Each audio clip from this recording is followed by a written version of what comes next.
Assalamualaikum warahmatullahi wabarakatuh. Waalaikumsalam warahmatullahi wabarakatuh.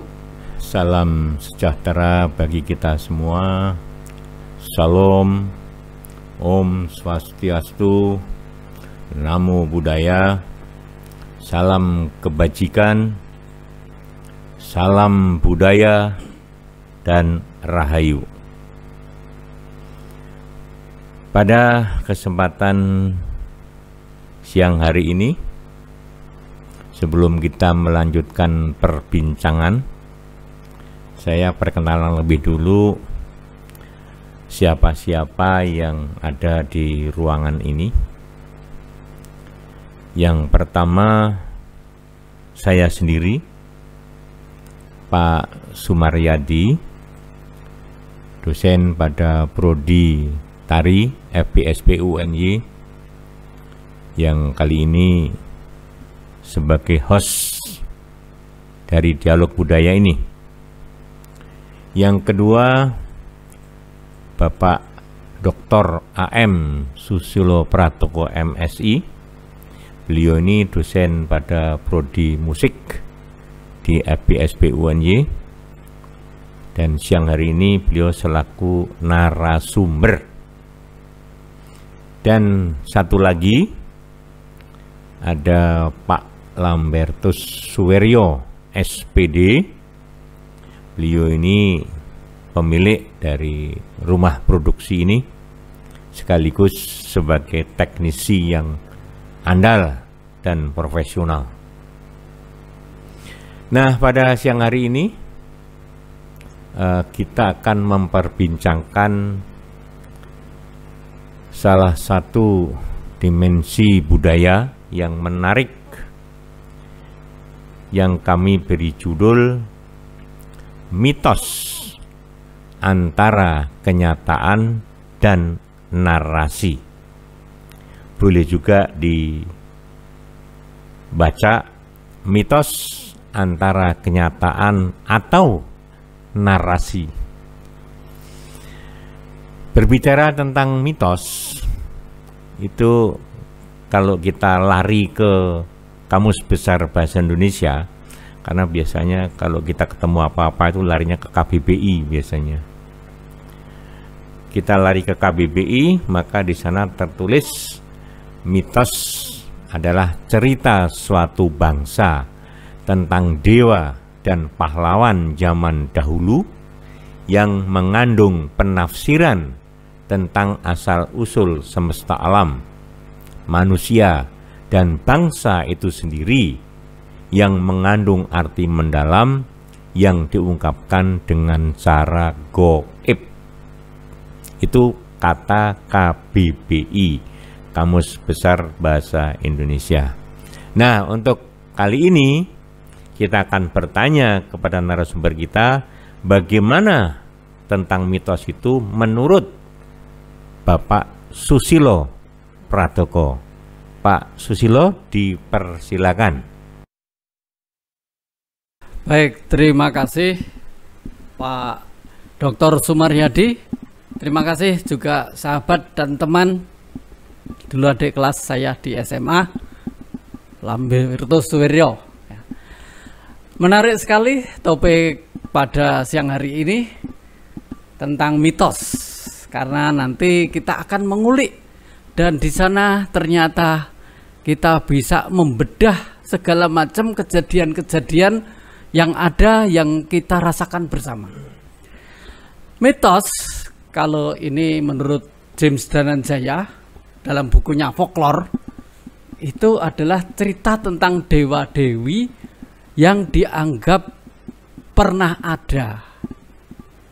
Nah, tidak berhenti sampai situ, dianggap pernah ada dan diakui oleh kebenarannya oleh masyarakat. Nah, sekarang tergantung masyarakat itu, kita lihat masyarakat itu biasanya ada cerita-cerita kuno, cerita-cerita tentang dewa-dewi, cerita-cerita tadi ya, kalau di kamus dalam KBBI ada dianggap gaib, kemudian dianggap ya cerita-cerita yang dahsyat. Nah, betul, biasanya ini nanti berpengaruh pada perilaku masyarakatnya. Nah, inilah nanti dan ini ketika sudah berlaku di masyarakatnya, kemudian yang penting adalah garis bawah yang kedua itu dianggap kebenarannya. Nah, kalau sudah dianggap kebenarannya, ya sudah. Kalau sudah yakin kebenarannya, ya sudah. Itulah nanti akhirnya menjadi perilaku seperti apa yang diinginkan mitos. Nah, sekarang tergantung siapa yang membuat mitos. Apakah itu memang dari histori atau dari turun-temurun secara tradisional. Nah, ini mari kita ulas bersama. Terima kasih Pak Mariadi, ini topik yang menarik ini, dari tongkrongan di warung akhirnya ketemu soal mitos. Monggo Pak Mariadi. Oke. Jadi dari penjelasan Pak Sus tadi, lalu muncul pertanyaan di benak kita. Sebenarnya mitos itu sebuah kenyataan, sebuah kasunyatan, ataukah hanya ulah orang yang mereka-reka? Jadi ini kan menarik sekali. Ini sebuah kenyataan atau hanya rekaan-rekaan orang-orang. Nah, dari situ kemudian kalau begitu mitos itu ada ujung pangkalnya enggak Pak Sus? Itu kira-kira yang mengganjal di benak kita. Monggo Pak Sus. Baik, terima kasih. Tapi sebelum kita mengulik tersebut, kita bedakan mitos itu ada dua macam Pak. Nah, jadi kalau ini salah satu dalam bukunya Sunardi itu ya. Jadi katanya kalau ini ya mitos itu, kalau mitos zaman kuno itu ceritanya panjang-panjang. Ya, misalnya dalam bukunya Hamilton itu yang saya lihat, mitos zaman kuno itu kalau ditulis dalam 2 spasi, itu ya, itu kira-kira 14 halaman sampai 20 halaman, 28 halaman. Nah, ini yang mitos zaman kuno. Kemudian mitos zaman sekarang, gitu ya. Mitos zaman sekarang ini narasinya pendek, tapi kira-kira fungsinya sama.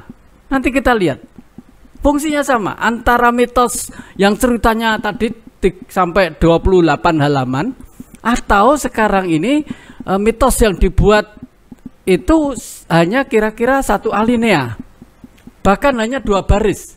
Itu juga nanti kita kasih contoh. Misalnya ini ada contoh kisahnya Perseus. Jadi ada Raja Archius, itu penguasa Argos, hanya punya putri Dane. Karena dia prihatin, berarti kerajaannya nggak ada yang meneruskan, dia tanya sama orakel. Tapi orakel meramalkan bahwa Dane itu akan melahirkan laki-laki yang akan membunuh Archius.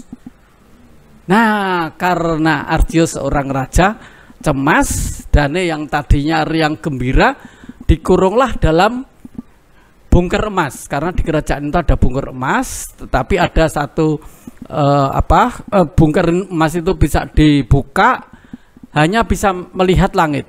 Nah, itulah Dane menjadi murung dan juga tadi gadis cantik yang sangat ceria, gembira, menjadi hanya ini ibarat kalau ada nyanyian itu, apakah ku tak boleh mengenal cinta? Ya, kasih sayang dari seseorang, gitu ya. Oke, nah singkat cerita, ternyata si Dane itu bisa hamilnya dari Dewa Zeus, karena Dewa Zeus kan gampang saja dari langit masuk gitu kan, masuk. Nah, Dari dewa Zeus muncullah lahir namanya Perseus. Lalu Perseus Perseus dan Dane, wah ini Arceus memikirkan, wah ini bakalan bunuh saya. Kemudian Arceus dan akhirnya Arceus membuat kotakan besar. Kemudian Dane dan anaknya yang baru lahir itu dimasukkan dalam kotak, diceburkan ke laut. Nah, kemudian di situ ditemukan Diktis. Kemudian Diktis karena itu seorang pelayan, suami istri, nggak punya anak, kemudian sangat senang sekali.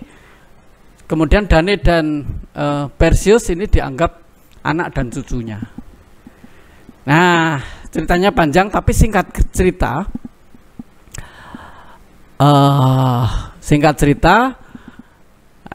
Ada cerita ketika sudah besar sampai bagaimana Perseus itu membunuh ya raksasa Medusa dan seterusnya. Tapi nanti lain kali mungkin kita bahas.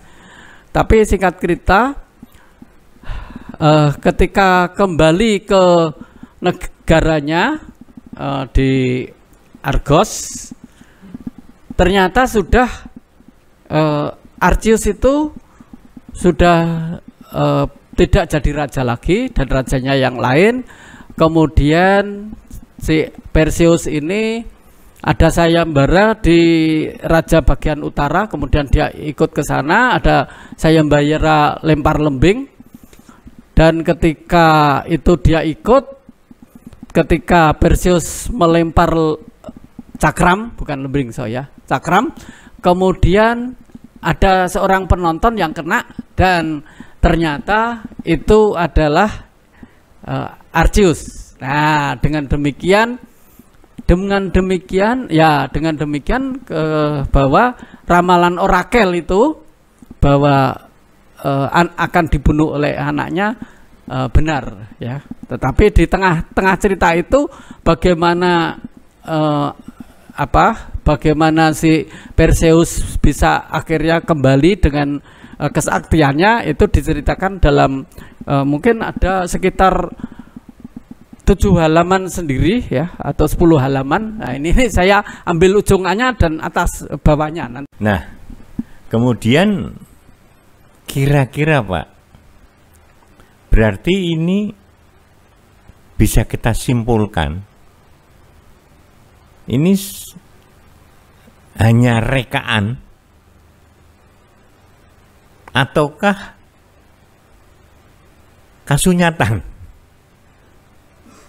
Gimana Mas? Ya baik, jadi kita kan bicara ini soal apa ya, keilmuan antropologi ya. Karena kan Jim dan saya itu antropolog ya, keilmuan antropologi kan tadi dianggap benar itu ya. Nah kalau ditelusuri ya susah sebetulnya gitu kan. Jadi cerita-cerita itu kalau ditelusuri dari mana gitu kan. Nah memang tadi betul ada sebagian tadi mengatakan bahwa ini dipakai untuk bisa mengatur masyarakat. Karena misalnya tadi di dalam cerita Perseus itu ada kesombongan ya, di tengah-tengahnya itu ada kesombongan. Jadi antara Perseus itu dapat istri sangat cantik itu gara-gara istri Andromeda itu punya ibu yang pembohong, dia sebetulnya sangat buruk tapi bilangnya sangat cantik. Nah di darahnya Andromeda itu ada tradisi kalau bohong kemudian harus dilabuh ke laut dan dimakan naga. Nah jadi di situ sebetulnya bisa merupakan satu cara manusia kuno itu untuk bagaimana sebetulnya mengajarkan hal-hal buruk, kita bisa mengintrospeksi hal-hal baik yang harus kita lakukan. Nah, jadi di dalam kisah cerita itu ada hal yang tragis. Oh, ternyata kalau hidup itu bisa begitu. Oh, hidup bisa begini.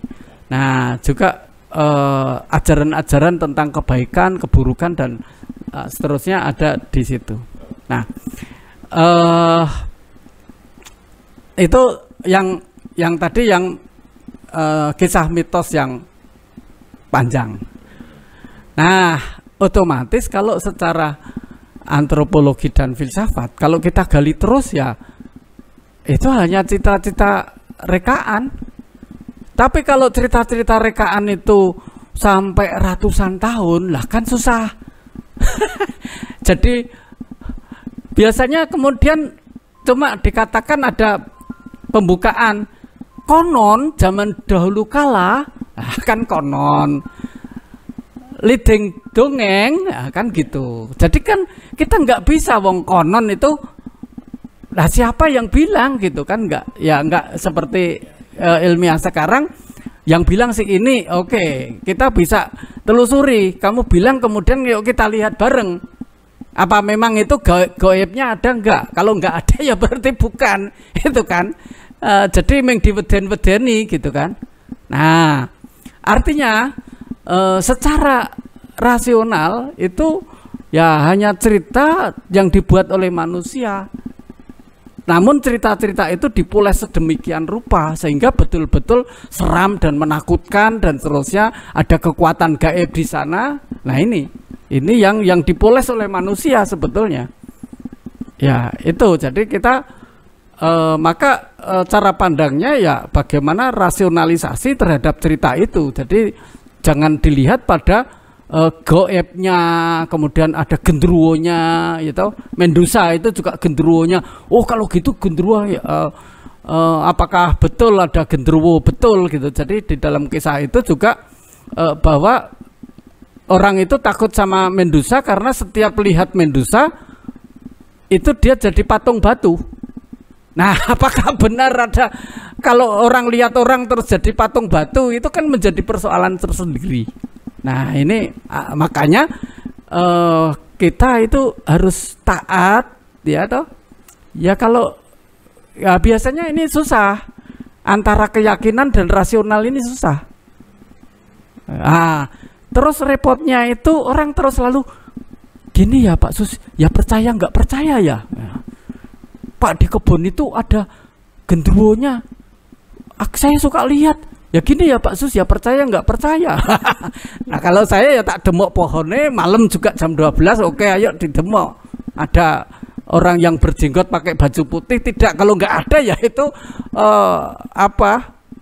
konstruksi narasi yang dibuat-buat untuk orang biar nggak lewat situ. Menarik sekali perbincangan tentang mitos kali ini. Meskipun kita baru membicarakan secuil kecil, karena kalau diperturutkan ini kita bicara mitos mungkin bisa berhari-hari dan panjang lebar. Namun kita sengaja pendek-pendek, lalu nanti ada sambungannya. Nah, mudah-mudahan kita semuanya nanti bisa menyimak perbincangan kami selanjutnya. Yang pasti bahwa apa yang disampaikan Pak Sus selaku narasumber pada siang hari ini itu adalah mitos yang dikaji secara saintifik. Khususnya Pak Sus tadi menyebut filsafat antropologi. Artinya untuk saudara-saudara, teman-teman, Bapak Ibu yang ingin mengkaji dari sudut pandang yang lain tentu dipersilahkan dengan segala hormat. Gitu kira-kira Pak Sus. Sementara itu kita sudah sampai di sini dulu. Kita ketemu pada lain kesempatan. Assalamualaikum warahmatullahi wabarakatuh. Waalaikumsalam. Sampai jumpa. Sampai ketemu lagi.